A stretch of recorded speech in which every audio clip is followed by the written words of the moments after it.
Hi, everyone. Welcome to our year in review. We're Calligo, and we're going to be talking about everything that's happened in 2023 and what we see happening in 2024. I'm Peter Matson. I'm our Director of Data Services. Hi, Adam Ryan, Chief Data Officer. Hi, I'm Gurdeep, Chayra, Director of Privacy Services. Hi, I'm Tessa Jones. I'm the Chief Data Scientist. Hi, John Jackson, Director, Data Integration and Engineering. Hi all, my name's Chris, and I lead our data analytics and visualization practice. So obviously with 2023, the big news was ChatGPT and large language models really becoming very prominent in the whole world here, and how that has been changing data, machine learning, privacy. So I'll pass it over to you, Tessa. Great. Yeah. I mean, of course, AI, LLMs, and ChatGPT was a very huge thing in 2023. And I think there's a lot of reasons it came to the market with such a big splash. Clearly, it was innovative and, at the forefront of development innovation, just broadly speaking. But I think more than that, it was the first time that these types of tools have been made available to the public at large in ways that they could interact with it so directly. And then not only that, it was multimodality, meaning text, it could be images, it could be audio. The fact that it could be this tool that they could use that had multiple ways in which you could interact with it was so powerful.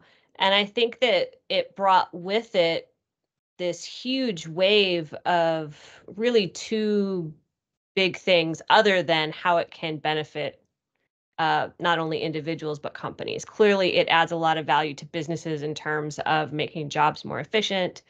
It helps people on a daily basis. I use it in my personal life when I want to, write an email to someone, for example. So it's obviously got a lot of really good uses. However, it also pushes the responsibility of AI to the users, which is very complex because that type of responsibility, it's a high level of responsibility. People need to understand that these models have hallucinations. They might lie to you. They don't necessarily tell the truth. And then on the business side, I think there's a lot of assumptions about the power that it can bring that is above and beyond other methods. And the distinction between what it can do and what our traditional methods can do.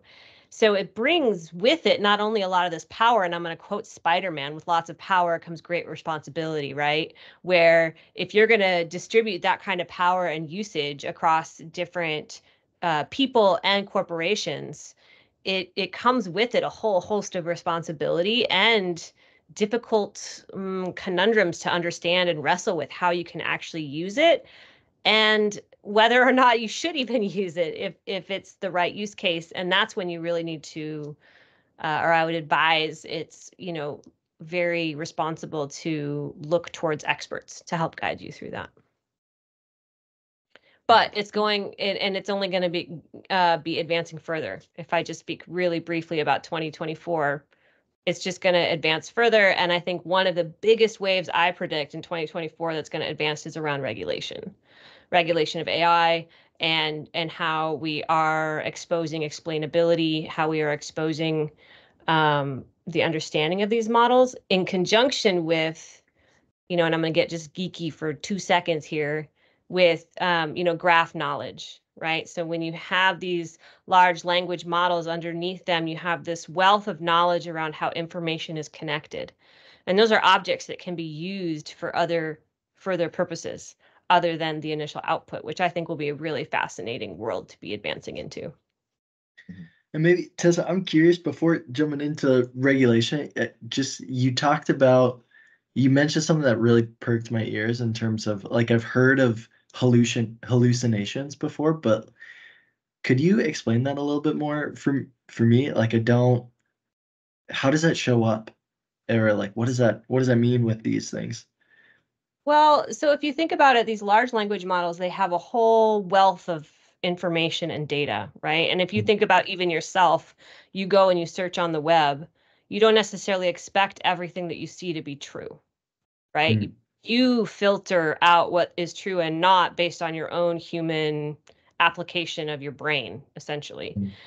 So these LLM models, they have basically the same information, but they're also trained to sound human and confident. So they're going to deliver anything that they're bringing to the surface with confidence. And it's not always true. Like if you ask it certain questions, it will say, I'm not well equipped to answer that. But, more often than not, when you get into nuance of questions, it's just going to confidently give you whatever it believes will. And then if your prompt engineering is biased at all, which we all do, right? You Google search based on what you want to see. And if you do that, it's just going to bias its answer to give you what you asked for. Yeah. And I think that there's one example that really comes to mind that is very clear on hallucinations. Is earlier this year, there was a court case in the US where a couple lawyers used ChatGPT to search for court cases that supported their point of view. And ChatGPT said, hey, here's a court case, and it gave them all the references and everything in there. And they sent that over to the judge and to the opposing lawyers. And the lawyers were like, we looked everywhere. This case doesn't seem to exist. And no way. Yeah, and then the judge was like, hey, can you send us like this case? Like, we're not able to find it. And so they sent over the case. We'll put that in quotes because it wasn't a real case. The case was hallucinated by ChatGPT to support their point of view. The two judges, the two lawyers who presented that information were disbarred. So, they're not even allowed to practice law anymore. So pretty big consequences for trusting hallucinations. I mean, that's a really interesting point, because I mean, with it being used by so many people, and indeed, people in my own organization using it, I certainly found I was starting to get quite good at spotting the output. There was just a certain either style or lack of style, or certainly maybe it was actually not. I know what it was. People would be communicating to me in a way that just didn't feel like them, and so it just wasn't their style, and they were representing something, and it was just like, I know where that's come from, and it's so it kind of points out to that level of over reliance and not checking things. And I don't know, for me, it's a useful tool, but the over reliance, I think, to Tessa's point earlier, is we quickly go from, in a lot of instances, an initial sort of trying it out and playing with it to a massive then over reliance on just using it ad nauseum on everything. And yeah, I just started to spot in some of the communications that you could sort of see a certain lack of color or flavor in the language and stuff like that, that just became pretty easy to spot. I'm sure with a better, again, your point, Tessa, with a better use of it from the operator, that would be more disguised. But from the casual operator, you got the lazy output effectively. Yeah, and Adam, just on that, I think one of the challenges, I think, for organizations is the governance and control over use of these tools, because we've seen lots of cases whereby you people have put personal or company information into ChatGPT and said, look, generate a report, and it could even be a student who's writing an essay for submission, and then the outputs are not always accurate in terms of what's coming out from ChatGPT. So it's almost seen as a way of cheating, but there's got to be some proper governance and controls around the use of this. And some companies now are starting to adopt policies on how they can use AI tools within the organization and what they can use it for. But others are still, we know they're using it, but we just don't want to address it. And that's where the dangers lie, because it's a powerful tool. And unless people are trained and there's proper governance and controls over it, then it's like the Wild West.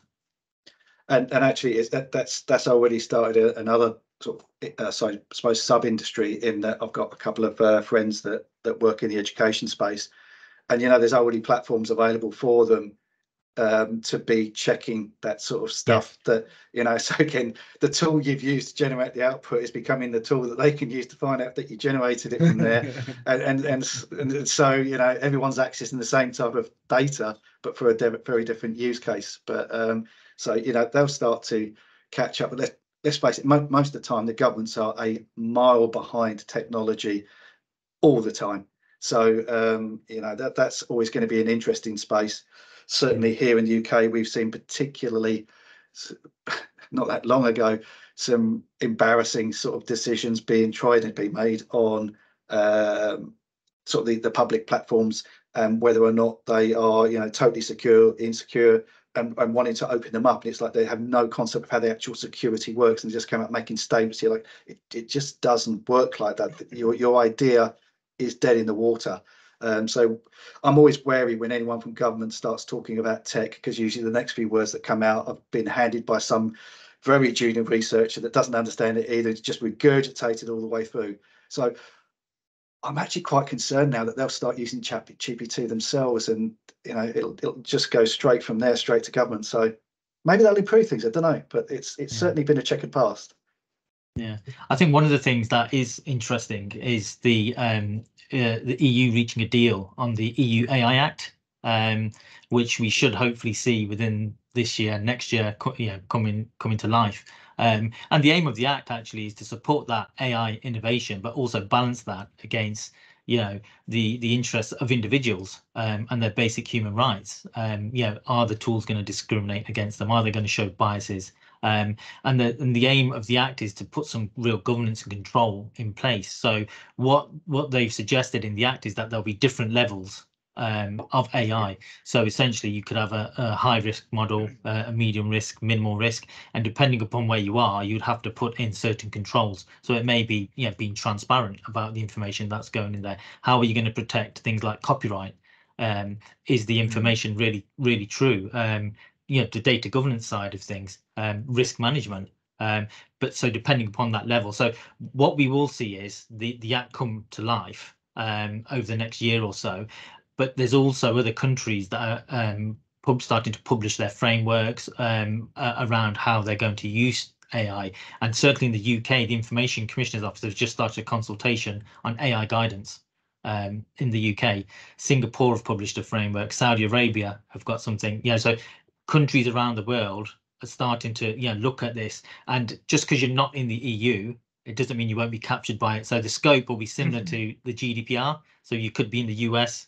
You know, the AI model is going to be attracting EU subjects, so you'll be captured by that. So essentially, lots more risk assessments to do, but that way we can get some governance and control over the AI. The interesting thing there, Gurdeep, is you know, we saw how organisations struggled and continued to struggle with, even if it's take GDPR as an example. Tessa, given what Gurdeep said, what's your confidence level then that organisations can actually, let's just accept this framework and you know, all come in and regulations go. What's your confidence level then on organisations being able to firstly interpret that and then put that into action? I mean, we've seen it from the data privacy and side of life. That's been a struggle. I can only imagine the jump that brings when you step into the world of AI. Oh yeah. Well, and not only that, it's an intersection of legal language, mathematical language, computer language, and then business language, and then individual initiatives and human nature. So it's such an interdisciplinary pursuit that I don't have confidence that I could do it, because I specialize in just like a small handful of those pieces that I mentioned, right?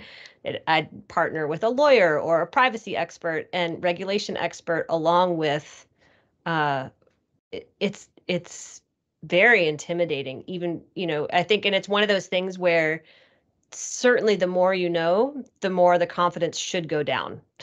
Yeah. The more you understand this, like, you should feel less and less confident. It's an absolute sort of replication of a regulation being completely in advance of the available skill sets or experience to actually on the front line adhere and administer it. I mean, where are those? The gaps are going to be massive. Yeah, and I think the UK published their strategy, their data strategy, which included the recruitment of people's AI skills, and they highlighted the gaps. There is a massive skill shortage, and I think that will probably be the same across the world. Some countries are trying to get ahead of the game and saying, look, as part of our strategy, we're going to train X number of people and we're going to offer, you know, courses in universities and colleges around AI, because how many courses are there really?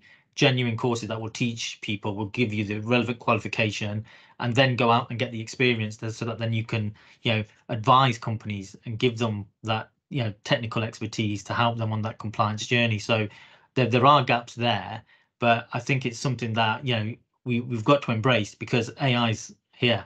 And as Tessa said earlier, you know, it's going to grow and keep growing, and we're going to see more and more models being published and released, you know, this year and years to come. Mm-hmm. Yeah, I think one of the interesting things that was kind of skirted around is how this impacts people's ability to up level their own skill sets and knowledge. You know, granted, you know, we have the caveats for the models hallucinating and perhaps providing not factual information, but this is the ultimate teach a man to fish kind of technology. It is from an accessibility standpoint, you need internet access and perhaps $20 a month for ChatGPT Plus subscription. And now, even though the information was all there before, obviously, because that's what this model was trained on, now your access to it, the distance that you have to go to receive that knowledge, has been reduced.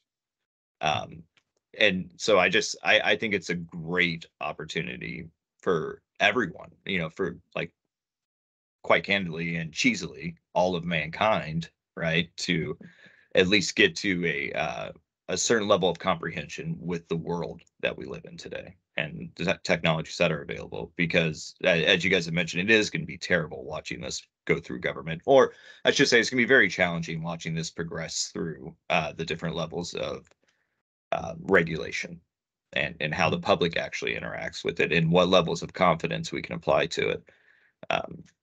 Yeah, and it's going to come, to me, it's going to largely come down to how you make that balance between distilling a problem down into an understandable set of parameters that people can actually define and move forward with, and the understanding that realistically this problem can't be. In my opinion, from a scientific perspective, you cannot distill this problem down into a set number of variables completely. But that doesn't mean we shouldn't move forward. We still should. We should just figure out what are the most responsible ways in which we should distill it down, and to be able to make it accessible in a very responsible way. That's my take on it. Yeah. And even how we regulate it, right? And Tessa, it comes to mind, right, our conversation earlier this year with Phil Howard, where we talked about the formation of the IPIE, the International Panel on the Information Environment. Then he started up with some other folks to talk really about this issue, how we regulate it, how we, you know, how do we counter bad actors? How do we help people make good decisions with the new data environment that we're in? Yeah, we haven't even mentioned the fact of how much this propels fake news, propaganda. We haven't even touched on that. The ability to create fake Instagram accounts with real looking people who make real looking posts to advertise to people. But yeah, I think we could talk for hours on that. But there's a lot of other things that did happen in 2023.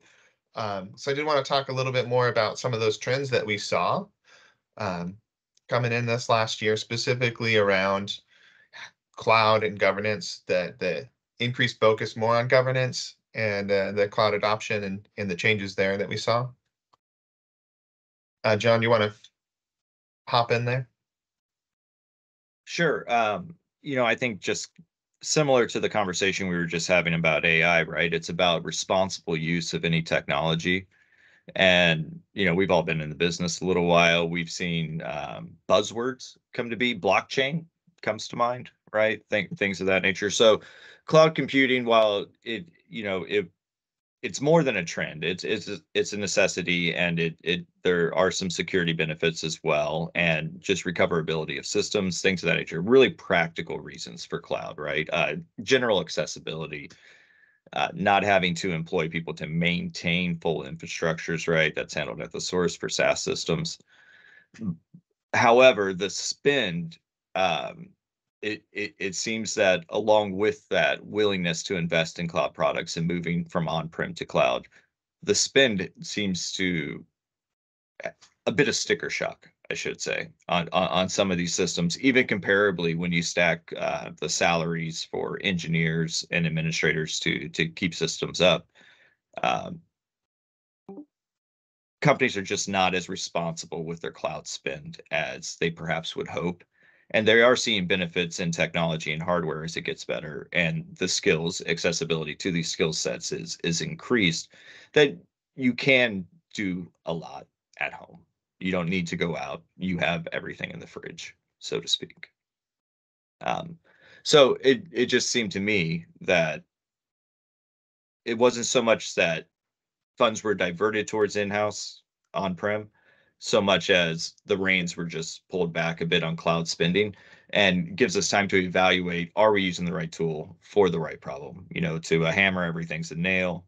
And if you just throw money at problems, you'll have to keep throwing money at problems. I think is kind of the lesson to learn there. Mhm.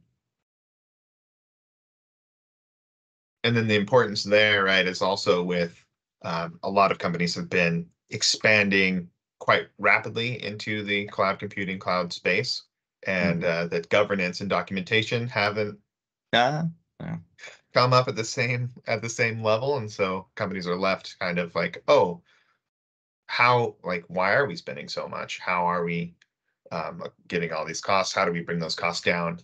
And then how do we fix some of the problems that we have within our data environment, and not necessarily knowing where to look or how to fix those. Yeah, like seeking post-cloud clarity almost, right? Like we did this thing. Now looking back on it, what did we really do?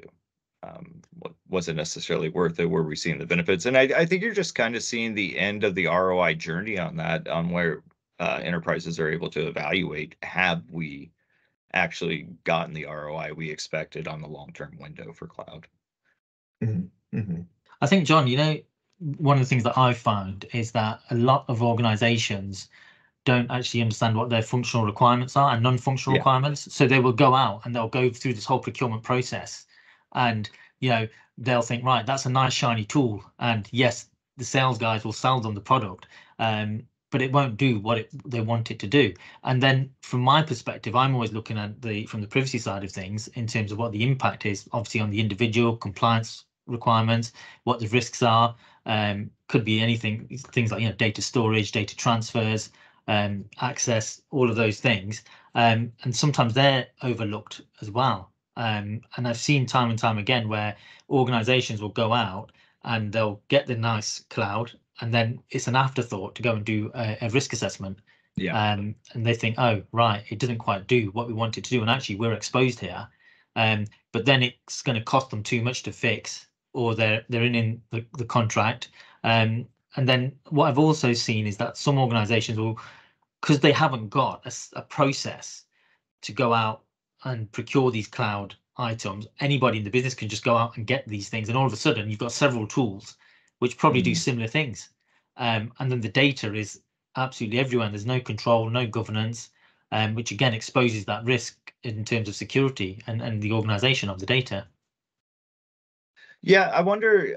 I do think that governance and is going to be a bit of an end result as the bubble for give me all the data that I can find, that I can handle, so I can run some analytics on it. I think that is shrinking. Naturally, that's going to shrink back in, right? Like we were just saying, spend is reducing, so the volume, you know, the amount of new data that's going to be brought into these systems and so forth. If we naturally arrive at the solution, we need better governance, and how it's implemented, I think is just really where people struggle. Who's our data governor? There's just terms for the industry that a lot of people that are currently in positions just don't have exposure to, or have only heard in sound clips, here and there. So I agree. I think I just think I think it's a bit cyclical with any new technology, right? We do what we can to make sure that we have as few injuries as possible as we're on our way to understanding things. Okay, now we know how hot it can get, so let's make sure everybody stands 1,000 feet back. It'll just be interesting. I just think it's a very natural thing, and that I'm interested more so in, is this something, is the knowledge here something that can be translated like at the institutional, like educational level, as we're coming up for the frameworks generally that are needed for data governance? I mean, highly organized people, right? But it's specific within a field. So there's technology, terminology and things. Is it more that we need a a almost singular base to start with from a skill set perspective for data governance, or are we just kind of missing on finding the right personality type that fits in here? You want a developer that can get things out the door, right? You know what you're looking for in your head, but when it comes to data governance, who's under that silhouetted question mark? I don't think it's one person. I think it's Certainly collaboration. not. Yeah. It's And no. I think you've got to bring in the right people. So the work that I've worked as a data protection officer, and what I always say to the stakeholders is, if you're thinking of a new initiative, new product, or even a change to an existing one, bring me in at the earliest stage. Don't bring me in at the 11th hour or once you've gone live, because and it's not just me, that it may be legal, it may be the marketing team, it may be the HR teams. But if we start at the beginning all together, then at least we've got that foundation. And from there, if people need to drop off because it's not relevant for them at that period in time, then fine. But it's just building that process in, rather than just putting out one single person's door. And it's almost then, it's like a single point of failure. If that person's gone, that's it. It just stops. Nothing happens. Yeah. I think that gets though to the nub of it, that from most people, governance, let's be fair on this sort of stuff, governance and that, it's boring. It's not the fun stuff. And just being brutally honest, and that's why people shy away from it, because you've sort of touched on the developers want to be doing this, they want to be creating something.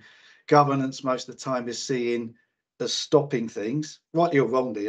Just work in that space myself and come across it all the time, that if there's one conversation that you want to kill the sort of enthusiasm in the room, you start talking about data governance, and it'll pretty much about the room as soon as you finish the second word, which is fairly depressing when you're trying to engender, because the only way it can actually work is to create that data culture, and getting people to understand why it's important. Because the trouble is, if everyone's got to think as an afterthought, I need to pull that person in, as opposed to they understand why it's important, and certainly bring the person in at a certain stage that maybe is the expert in it, but they've built enough of it in to bring it to you. And I think that's the real challenge. And and data governance is just like that. So there is a need to turn it around, but equally, I think the challenge is that every time that you might even get a reasonable baseline, the technology is then perfectly capable of driving a truck through it, through innovation. And John, I'm looking at you here, and your particular area of focus as being the point of blame for this. So this is all your fault. It tracks. The sort of data warehouse sort of technologies, where a very real problem, let's just say, in rapid data sharing for all sorts of reasons, supply chain management, that we're sitting on valuable data that isn't just valuable for us. Initiatives like data monetization to share it through the supply chain, all laudable stuff and really useful. It goes into areas such as ESG, great intentions. But then you get the brilliant technology platforms that enable that with a click. So how on earth is the central governance function even going to know that you've just shared a load of corporate data with someone in your supply chain? And how is governance going to find out about it? And that's the constant thing where you're playing catch up of how do you educate that person that's even looking at that data platform to even consider that? I mean, Yeah. we've seen it where we're saying, don't click that, don't share that. But how many things people don't see? Well, it's agile ideals in a waterfall world, right? Yeah. Yeah, I think one of the trends, right, we've seen in 2023 is companies taking a little bit more time to slow down and consider what do they need to do on the governance and data documentation side before expanding out nearly as quickly as they were, say, 2022, 2019, 2020, right? For the last 5-6 years, there's been more of a focus on expanding and getting things done, getting things built. And now it's like, okay, well, we've had a lot of problems that have stemmed from that. we've had a pullback. There have been a lot of layoffs in tech, and now people are saying, okay, well, let's make sure we're doing things right. And we've seen that a lot across the board. That totally plays right. And to that boring and exciting analogy, Sure. yeah. Now, how many exciting, the shiny thing projects, particularly say in the world of AI and most particularly maybe ML, Tessa, have actually fallen on the rocks because if you pull that thread far enough, it was from a complete absence of governance. That actually is why they potentially got data quality issues, that once it's gone all the way through and been left, because humans are brilliantly ingenious at coping with things and working around things just to get their particular issue sorted out. And it's like, well, it slowed me down a bit, but I'm off on my way. I've got but that issue's still there. And so the next person bumps into it, the next person. And then ultimately, the data science team can be turning up and being asked to deploy these amazing models on, tell us what you can learn. And what you might learn isn't what you expected to find because of this complete absence of governance being built into people's forefront of their minds. I mean, I don't know. You must see that. I would imagine the output of bad governance. Oh yeah, a lot, more often than not. And I think the other outcome of that I think a lot of times people don't think about is how much it increases the downstream technical debt. Because if you're building solutions on top of an environment that doesn't have that level of governance, usually it's just as shooting from the hip as everything else. And so therefore you have to go back and redo it. Or if something else comes into the business, there's a much bigger lift to adopt it towards a new data set or a different business process or whatever, because it doesn't exist. And so I think it has really significant knock-on effects when you don't have that foundation, for sure. Yeah, it's kind of interesting, right? Because I think in a lot of areas we've seen this pullback and kind of hesitance to be like, okay, well, let's make sure we're doing this right before we go ahead and do it. Whereas in machine learning and data science, I think particularly because of large language models, there's been like this, oh, well, let's just go do it without even considering, am I asking the right questions? Am I prepared to be able to handle this? How am I going to make actionable insights from what I'm actually going to be predicting, or the outcome of my machine learning model? Like, right. A lot of those questions aren't necessarily being considered up front. Yeah, and I think there. Sorry. I was just gonna say, just to add a little bit to that, is that it's a little bit of a, in my perspective, kind of like the fight or flight thing. You have people that do exactly that, where they're just ready to charge ahead without asking those questions, and then there's the people who are basically paralyzed into moving forward at all. They believe they need to have a completely well-defined infrastructure, data governance process, that everything has to be pristine before they can do anything. I think more often than not, we find people that fall into one of those camps. And sorry, Gurdeep, I didn't mean to interrupt. Yeah, no, that's fine. I was just going to say, a lot of the time, it's because people, they don't know because they've not been trained and there's no awareness.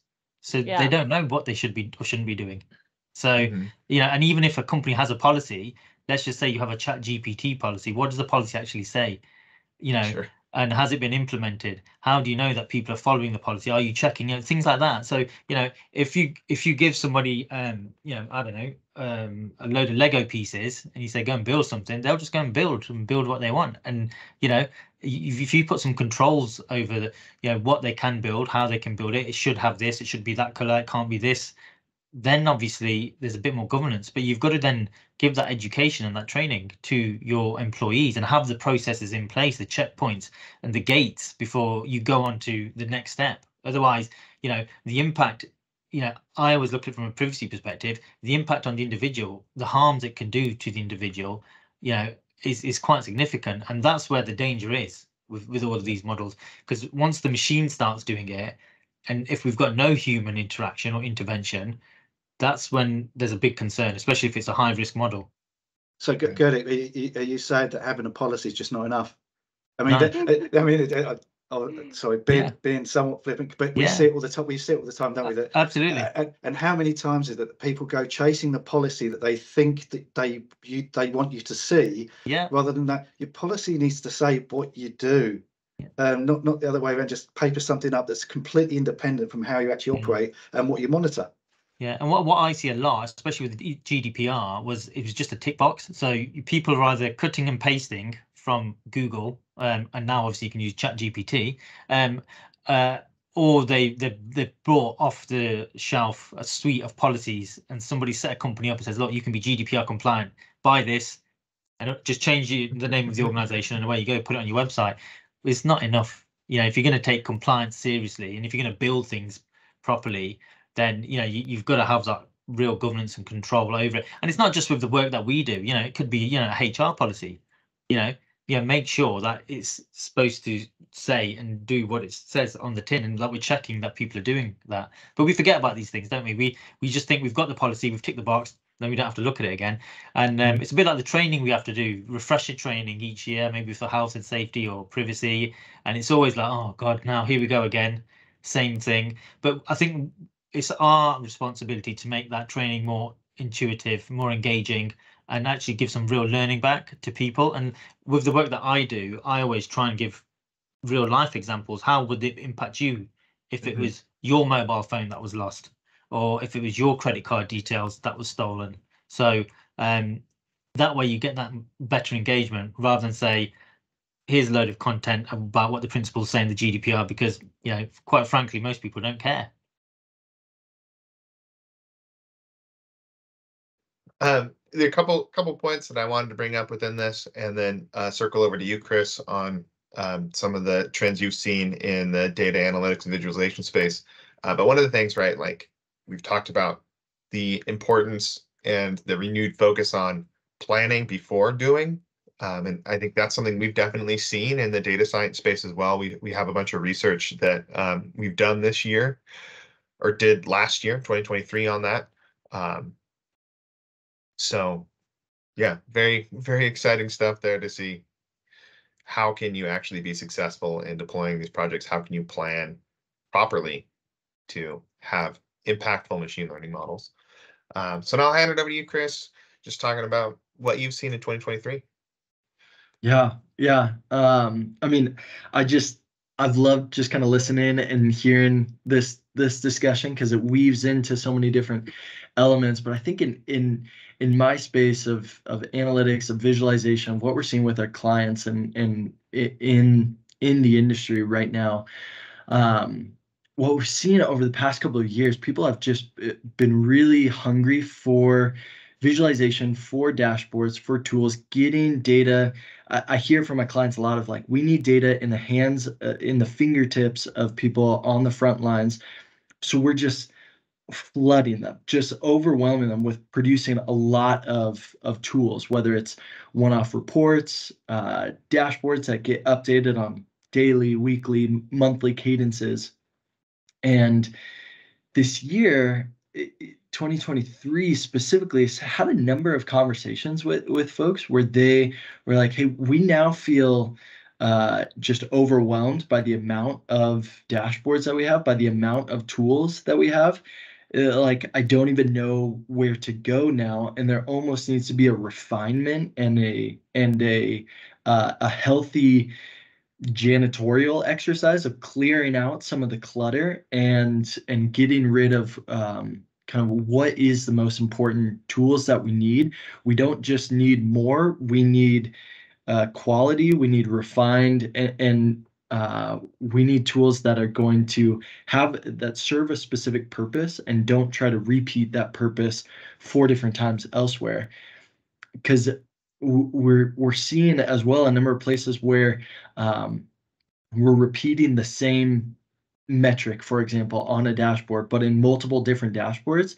And if there's, going back to the data governance perspective, if there's some data sources where they don't have the appropriate filters in it, or in the same, it's supposed to be the same metric, but it shows in different, it shows a different value. And then there's a lengthy conversation of saying, well, I'm seeing it over here that this number says this. I'm seeing it over here that this, it says this elsewhere. Which one is right? And that's just distracting from what is the actual value and how do we move forward with that? How do we act on that? We're spending more time arguing over which number is correct from various different dashboards, various different tools, and not spending our time figuring out what to do with that. So we just see, I think I saw that a lot. We see that a lot with our clients of kind of what are the most important tools? How do we refine to get to our list of, we don't need a ton. We just need a few powerful ones that serve specific purposes. So kind of if I think forward into this upcoming year, I think there's going to be a lot more of those kind of discussions of not necessarily about what additional tools or what additional reports or dashboards or visualizations that we need to build, but rather looking at the array of what we have and understanding, okay, which ones serve a specific purpose, where are the gaps that we need to be filled, and very strategically targeting, these particular areas. The last thing I'll say, just kind of going back as well to ChatGPT, to OpenAI, to kind of how that has seen that come into analytics visualization space, I think has increased the demand of the speed at which we need information. I think a lot of our clients, our customers, they've been okay with saying, hey, we'll have a dashboard that gets updated on a daily basis, and we'll more so look back and look back over the past couple of weeks and use that to determine what do we need to do going forward. That's kind of really dramatically shifting pretty quickly, of saying I need to know what's going on right now so that I can make decisions as we like in real time for future planning, because I think it's just shortening the window of how much time in history we can go back and look to make decisions going forward. It's saying I have all that information. I need to make correct decisions as we go forward with the immediate information that I have right now, if that makes sense. Like, you guys seeing that as well? Chris, well, I guess what I'm curious about, we talk about adoption, right? Like when we create these BI products, like the big thing is, can we get people to use them so we can determine a level of effectiveness of the product, right? It's really, I can't even imagine the kind of exercise that it takes to say, to judge that engagement level versus like the effectiveness of the tool, right? If nobody uses it, how can you determine how effective it is? And just the broad problem that you said, right? I've got a million different colors to choose from. There's 4 blues up here. Which one is actually blue? Which one does my company call blue? That single source of truth is fundamental and almost single-handedly makes the case for some application of a data governance program. Yeah, exactly. I think adoption, enablement of the tools that they have, that's going to be continue to be a strong conversation, I think, going into 2024 but more so as well looking at not just are people using this, but what is this resulting in? What is the actual impact that this is having? What's the business bottom line impact that this is having? And being able to need to quantify that more directly. I think there was in the past couple of years, I think it's more of like, hey, this is interesting information to have. I'm glad we have all of this information. I think that's shifting a little bit of business leaders, clients asking, well, that's like, maybe that's interesting to have that, but what are we doing with that? How is that actually changing how we're doing our day-to-day jobs? That I see more of that, or we're having more of those conversations with our clients, and I think that's something we're going to continue to see as we head forward, of kind of rubber hits the road. how is this actually changing how I do my day to day, or how the business is performing? I'd almost say that it's very encouraging that we're at that stage, right? Because there's a certain level of maturity within developing an analytics culture that we're reaching, right? The refinement process. Make it work, then make it pretty, make it efficient. So, yeah. Right. Now it's not just enough to just have the data. You have to be doing something with that data. And that's, getting to that action step. Yeah, it's easy to become a data hoarder. You have, a petabyte of data sitting around that you have no use for, or at least no known application for, right? Like that's kind of the toughest thing. What do I do with it now? I got it. I've got all my Bamboo HR data. Now, how do I go about looking at retention? What is a useful retention metric? And that's where data science steps in, right? Or, some of our evaluative techniques and analytics. What do we do that is purposeful? What questions can actually be answered with a level of confidence? I just think it's great. I think it's the right step. Yeah. Sorry, Tessa, go ahead. No, I was just going to say, it seems like we're entering an era with higher data literacy across the board. And I feel us more into a space where people are, and I've said this many times, that the data scientists on our team, I like to refer to them more as like business scientists. And part of the reason for that is to intersect the data literacy element of it. Like, let's talk about this in your terms, and along the way figure out how the data can better support your actions, to Peter's point. Like, because that's ultimately the thing, right? Like, I love data hoarder as a term, right? If we're just going to hoard a bunch of data, even if it looks awesome, which is hard to imagine with a hoard of data, but even if it looks awesome, it's really difficult to make a good use out of it, where you're like, it just causes more anxiety than anything else. Well, I think, the other part of that, right, is, how pliable are these systems that lay underneath the data platforms that support your analytics processes? Are they flexible truly? And what level of care is actually needed to keep those pipelines up and running? The dream is just set it and forget it, right? A bit like plumbers, the water should always flow, and if it's not, but I think I do think that that's something too that we'll see in the coming year, with respect to understanding these things more, and the access to generally just information. You said data literacy, but it's almost like a literacy in scientific method, right? Coming a bit. Gurdeep, what are you seeing in terms of 2024 in the data privacy space, regulations? I think we'll continue to see the introduction of privacy laws, new laws coming in.